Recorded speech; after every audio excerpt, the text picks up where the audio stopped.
क्या प्यार सच में खत्म हो सकता है या बस गलतफहमियों के पर्दे के पीछे कहीं छुप जाता है? आज की इस कहानी में देखिए कैसे 10 साल की शादी के बाद काव्या और आरव की दूरियां बढ़ती गईं, लेकिन क्या उनका प्यार सच में खत्म हो गया था?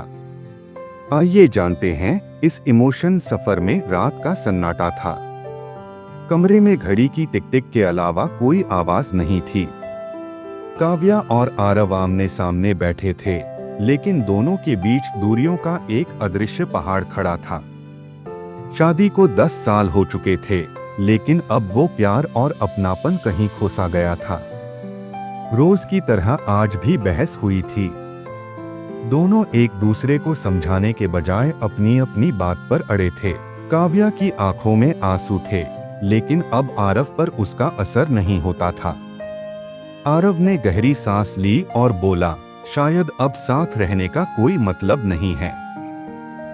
हम सिर्फ झगड़ते रहते हैं, एक दूसरे को दुख पहुंचाते हैं। बेहतर होगा कि हम अलग हो जाएं। काव्या के दिल में एक हल्का सा दर्द उठा, लेकिन उसने खुद को संभालते हुए कहा, अगर यही सही लगता है तो ठीक है। मैं भी अब थक गई हूँ। शब्द तो बोल दिए गए थे, लेकिन दिल के अंदर एक तूफान मच चुका था। सुबह का सूरज खिड़की से झांक रहा था। दोनों ने अपनी अपनी चीजें समेट ली थीं। आरव ने एक बैग उठाया और दरवाजे की तरफ बढ़ा। काव्या की नजरें उस पर टिकी थीं, लेकिन उसने कुछ नहीं कहा। आरव ने दरवाजा खोला और फिर कुछ सोचकर पलटा। उसने काव्या की आंखों में देखा। वो वही आंखें थीं जिनसे कभी उसने बेइंतहा प्यार किया था। क्या सच में यही सही है? आरव ने खुद से सवाल किया, लेकिन जवाब नहीं मिला। वह आगे बढ़ा और दरवाजे के बाहर कदम रख दिया। काव्या ने हल्की आवाज में कहा, खुद को संभालना। आरव ने सुना, लेकिन रुका नहीं। दरवाजा बंद हो गया और काव्या की आंखों से आंसू गिर पड़े। समय बीतता गया, लेकिन अकेलापन दोनों को अंदर से तोड़ रहा था। आरव की जिंदगी पहले जैसी नहीं रही। उसे काव्या की आदत हो गई थी।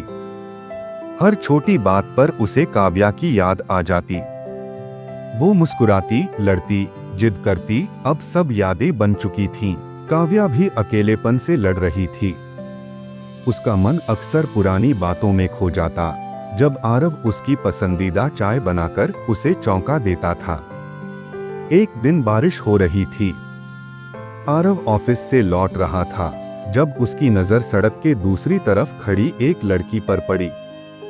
भीगते हुए वह लड़की किसी का इंतजार कर रही थी। वो काव्या थी। उसका दिल तेजी से धड़कने लगा। उसे एहसास हुआ कि प्यार अभी भी जिंदा था, बस अहंकार और गलतफहमियों ने उसे ढक लिया था। आरव ने झट से गाड़ी रोकी और भागकर काव्या के पास पहुंचा।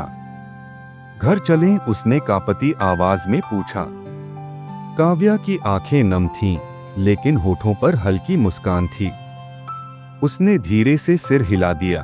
दोनों बिना कुछ कहे एक दूसरे का हाथ थामे गाड़ी की ओर बढ़ गए।